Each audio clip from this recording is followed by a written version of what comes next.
So you will recognize what these are. They're inspirational quotes.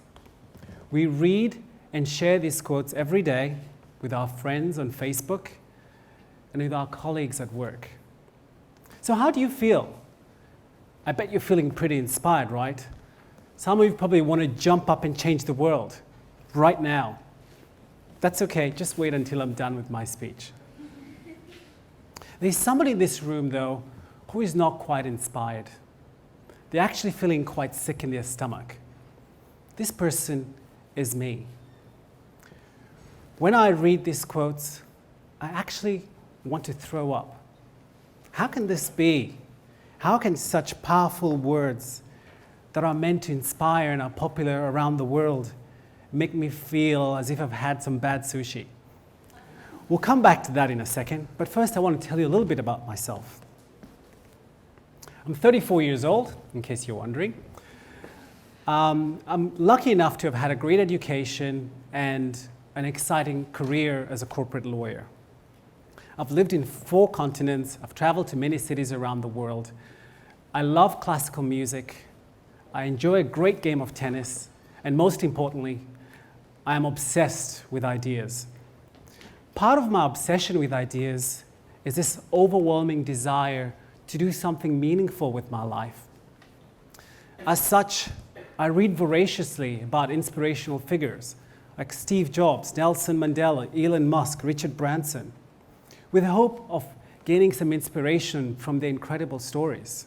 In this respect, I'm no different from many of you sitting here today.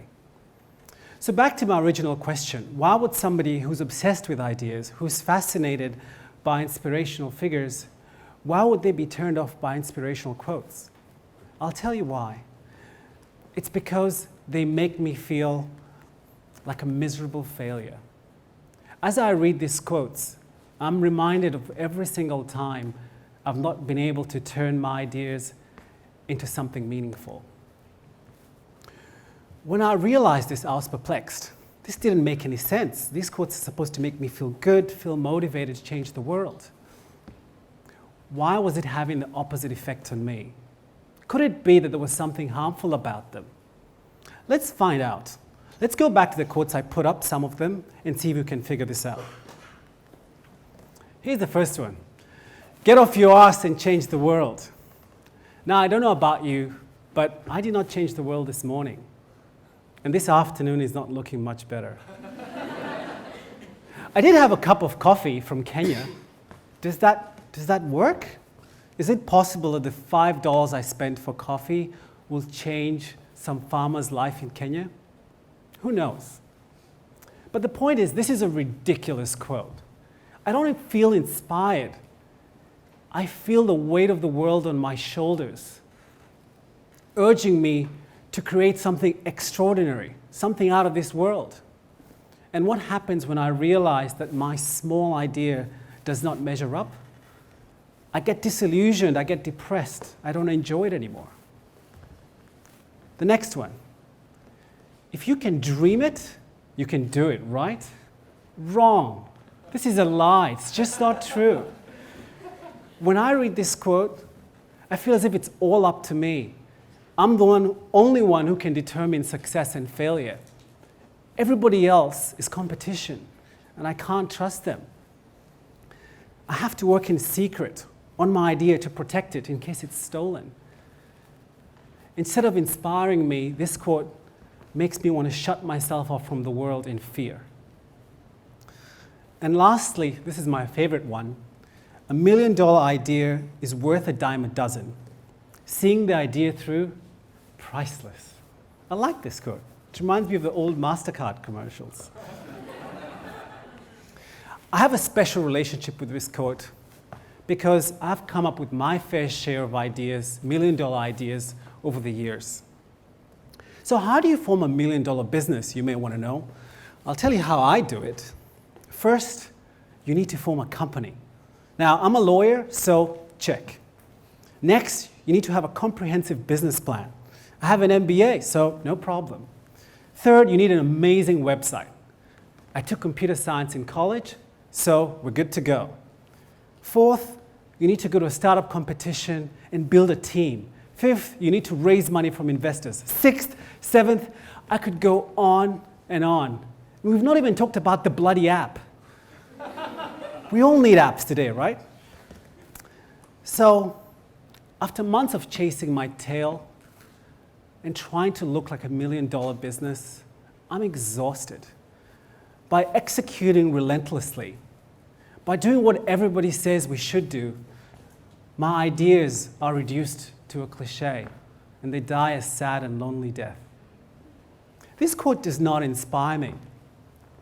It makes me feel like a fraud, $1 million fraud.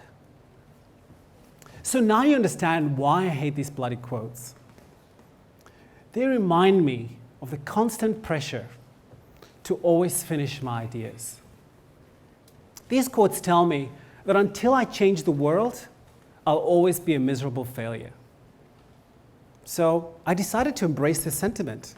Yes, I'm a failure. I was not going to worry about changing the world anymore.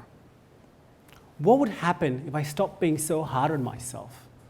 If I just let things happen naturally? What would happen if I stopped finishing my ideas? This was 6 months ago. And since then, I have a few interesting observations. The first thing is that I allow myself to enjoy ideas without feeling that I need to turn them into something special. New ideas are like a beautiful sunrise. I can bask in the warm glow, knowing that the feeling is not going to last forever, and that's okay. When I come up with melodies in the middle of the night, I can jump out of bed, go play them on the piano without feeling that I need to write a symphony. And when I have an epiphany, it's the best feeling ever. It's like having a shot of espresso and the caffeine courses through my veins and makes me feel on top of the world. The other thing that I realized was I was more willing to share my ideas with others, especially those who valued them more than I do. I also accepted the fact that I don't have all the skills or the capital to execute on all of my ideas, and this is okay as well. Incidentally, due to the advance of technology, in the future, many people will be able to design their own ideas and build it on 3D printers. And if you can build it, you can sell it. The last thing that I realized is that I was more willing to experiment with my ideas. Get my hands dirty, have fun with creativity and creating stuff without worrying about the end product. Slowly but surely, I've built up a collection, or a graveyard, if you will, of unfinished ideas. And every once in a while, I combine them with each other and come up with something entirely new. Yes, my ideas are procreating with each other and producing some weird-looking babies. So in a nutshell, this is how I've been able to harness the power of unfinished ideas. I draw my inspiration from historical figures like Leonardo da Vinci, who came up with the most amazing inventions that were way ahead of their time, like this flying machine. Or Mozart, who wrote his last masterpiece while lying on his deathbed, knowing that he would not finish it. I've come to terms with the fact that most of my ideas will be unfinished, and that's okay.